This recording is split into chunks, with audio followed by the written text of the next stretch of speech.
విధాత media ప్రేక్షకులకి నమస్కారం. 2026 మే మాసానికి వృషభ రాశి వాళ్ళకి రాశి ఫలాలు ఎలా ఉండబోతున్నాయి ఈ వీడియోలో చూద్దాం. వృషభ రాశి అనగానే కృత్తిక 2, 3, 4 పాదాలు, రోహిణి 4 పాదాలు, మృగశిర 1, 2 పాదాల వాళ్ళు ఈ రాశి వారిగా పరిగణించబడతారు. మీ పేరు గనక ఈ, ఉ, ఏ, ఓ, వా, వి, ఉ, వే, ఓ అనే అక్షరాలతో కనుక మొదలైతే ఈ రాశి ఫలాలు మీకు కూడా వర్తిస్తాయి. మరి 2026 మే నెల వృషభ రాశి వాళ్ళకి స్థిరత్వం కానీ, ఆలోచన కానీ, సహనం కానీ చాలా అవసరమైన కాలం అని చెప్పచ్చు. ఈ నెలలో మీకు కొన్ని రంగాల్లో పురోగతి కనిపించినప్పటికీ కొన్ని విషయాల్లో ఆలస్యం అవుతుంది. ఆలోచించి తీసుకునే నిర్ణయాలు చాలా అవసరం అన్నమాట. తొందరపాటు కంటే కూడా ప్లానింగ్తో ముందుకెళ్తే మెరుగైనటువంటి ఫలితాలు పొందగలుగుతారు. మరి విద్యారంగంలో ఈ నెల విద్యార్థులకు మెల్లగా కానీ స్థిరంగా పురోగతి ఉంటుంది. చదువులో ఆసక్తి పెరుగుతుంది, కానీ ఫలితాలు ఆలస్యంగా కనిపిస్తాయి. పోటీ పరీక్షలకు సిద్ధమవుతున్న వాళ్ళు నిరుత్సాహపడకుండా క్రమశిక్షణతో చదివితే మంచి ఫలితాలు పొందగలరు. విదేశీ విద్యకు ప్రయత్నిస్తున్న వాళ్ళకి కొంత ఆలస్యమైన అవకాశాలు వస్తాయి. అలాగే సకాలంలో మీకు అడ్మిషన్స్ కానీ, వీసాలు కానీ ఇవన్నీ కూడా ప్రాసెస్ అంతా కూడా టైంకి అయిపోతుంది. ఆరోగ్యపరంగా ఈ నెలలో సాధారణంగా ఉంటుంది. ఎందుకంటే ఎండాకాలము, దానికి తోడు అలసట, శారీరక నొప్పులు, జీర్ణ సమస్యలు, చిన్న చిన్న పంటి నొప్పి ఇలాంటివి ఇబ్బంది పెట్టచ్చు. ఆహారంలో జాగ్రత్తగా ఉండాలి, సమయానికి విశ్రాంతి తీసుకోవడం అవసరం. మానసికంగా కూడా చాలా ప్రశాంతంగా ఉండేందుకు ప్రయత్నం చేయండి. యోగా కానీ, ధ్యానం కానీ చేయడం మంచిది. ఉద్యోగ రంగంలో ప్రైవేట్ ఉద్యోగస్తులకు కొత్త అవకాశాలు లభిస్తాయి. ఒత్తిడి ఎక్కువగా ఉంటుంది, అయినప్పటికీ మీరు పట్టుదలతో పనుల్ని పూర్తి చేయగలుగుతారు. ఉన్నతాధికారుల నుండి మెల్లిగా గుర్తింపు వస్తుంది. ప్రభుత్వ ఉద్యోగాల కోసం ప్రయత్నిస్తున్న వాళ్ళకి ఈ నెలలో శుభవార్తలు ఉంటాయి, కానీ కొంచెం ఆలస్యంగా వస్తాయి, కానీ శుభవార్తలు తప్పకుండా వింటారు. ఉద్యోగంలో మార్పు కోరుకునే వారు తొందరపడకుండా సరైనటువంటి అవకాశాన్ని ఎంచుకునే ప్రయత్నం చేయండి. రాజకీయ రంగంలో ఉన్న వాళ్ళకి కొంచెం ఈ నెలలో చాలా జాగ్రత్త అవసరం అని చెప్పచ్చు.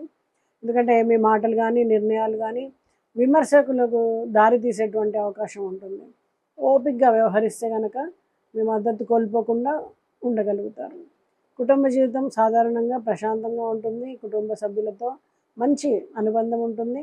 కొంతసేపు కుటుంబంతో గడపడం చాలా ఆనందం పొందగలుగుతారు. పెద్దల సలహాలు తీసుకుంటారు, ఇవన్నీ మీకు చాలా ఉపకరిస్తాయి. అలాగే ఇంట్లో కొత్తగా మీరు పెట్స్ని తెచ్చుకోవడం, వాటితో ప్రేమగా మెలగడము, కుటుంబంలో సఖ్యత ఏర్పడడం అనేది జరుగుతుంది.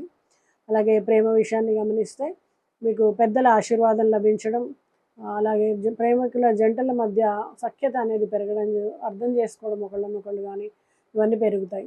వివాహ కోసం ప్రయత్నం చేస్తున్నట్టు వాళ్ళకి సంబంధాలు కుదరడం, మంచి సంబంధాలు రావడానికి అవకాశం ఉంది. దాంపత్య జీవితం కూడా సుఖంగా ఉంటుంది. భూమి, ఆస్తి ఇలాంటి వాటికి సంబంధించిన విషయాలు చూస్తే చాలా అనుకూలం ఈ మాసము. కొత్త భూమి కొనుగోలు చేయాలన్నా, ఇల్లు కొనుగోలు చేయాలన్నా కూడా ఈ సమయం చాలా అనుకూలంగా ఉంటుంది. పత్రాలు సరిచూసుకుని నిర్ణయం తీసుకుంటే మంచి లాభాలు ఉంటాయి. రియల్ ఎస్టేట్ రంగంలో ఉన్న వాళ్ళకి మంచి మంచి కొత్త డీల్స్ అనేవి వస్తాయి, మంచిగా పుంజుకుంటుంది. వ్యాపార రంగంలో ఈ నెల చాలా స్థిరమైనటువంటి లాభాలను కలిగి ఉంటుంది. పెద్ద పెట్టుబడులు పెట్టే ముందు మాత్రం కొంచెం సరైన సలహా, ఆలోచనతో ముందుకెళ్ళండి.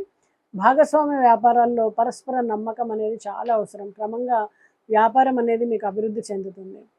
సినీ, మీడియా, కళాకారుల ఇలా కళారంగంలో ఉన్న అందరికీ కూడా ఈ నెలలో మంచి అవకాశాలు వస్తాయి. అయితే ఫలితాలు మాత్రం ఆలస్యంగా కనిపించే అవకాశం ఉంది.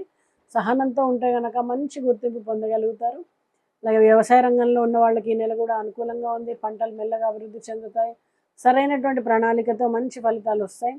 సాధారణంగా ఆదాయం పెరుగుతుందని చెప్పొచ్చు. అన్ని రంగాల వాళ్ళకి కూడా ఆర్థికంగా ఈ నెల స్థిరంగా ఉంటుంది. ఖర్చులు నియంత్రణలో ఉండడం, సేవింగ్స్ని పెంచే అవకాశాలు చాలా కనిపిస్తున్నాయి. విదేశీ అవకాశాల విషయంలో కొంత ఆలస్యం ఉన్నప్పటికీ కూడా చివరికి అనుకూలమైనటువంటి ఫలితాలు రావడం, వీసా కానీ ఇతర ప్రక్రియలు కానీ మెల్లిగా పూర్తవుతాయి. కోర్టు కేసులు, లీగల్ విషయాల్లో కొంత ఆలస్యం ఉండవచ్చు, కానీ మీకు అనుకూలంగా మారేటువంటి సూచనలు మాత్రం కనిపిస్తున్నాయి. ఓపికగా ఉండాలి. అలాగే నూతన అవకాశాలు అనేవి మీకు ఎన్నో వస్తాయి. అదృష్టం కలిసి వస్తుందని చెప్పొచ్చు ఈ నెలలో. అయితే తొందరపడకుండా ఆలోచించి నిర్ణయాలు తీసుకుంటే కనుక అన్ని రంగాల్లో కూడా మీరు విజయం సాధిస్తారు.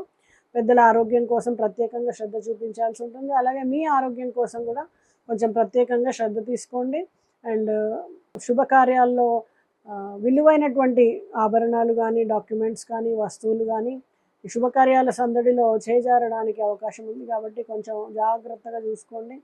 అలాగే అన్ని రంగాల వాళ్ళు కూడా సహనాన్ని కోల్పోకుండా ముందుకెళ్ళే ప్రయత్నం చేయండి. స్థిరత్వము అనేది మీకు లభిస్తుంది. వృషభ రాశి వాళ్ళకి ఈ నెలలో సహనం అనేది కొంచెం అవసరం. అలాగే శుక్రవారాలు లక్ష్మీదేవిని పూజించడం, ఓం శ్రీం మహాలక్ష్మే నమః అనే మంత్రాన్ని జపించడం, గోవులకి గ్రాసాన్ని అందించడం, అన్నదానానికి మినపప్పుని డొనేట్ చేయడము, ఇలాంటి వాటి వలన మీకు మంచిగా ఇంకా ఫలితాలు శుభకరంగా ఉండడానికి ఆస్కారం ఉంటుంది. అలాగే మీరు ధర్మస్థలాలలో కొంతవరకు సహకారం అందించడం, సేవ చేయడం అనేది చేయండి. దీని ద్వారా చక్కటి మనశ్శాంతి అనేది మీకు లభిస్తుంది. స్థిరత్వం పొందగలుగుతారు. నమస్తే.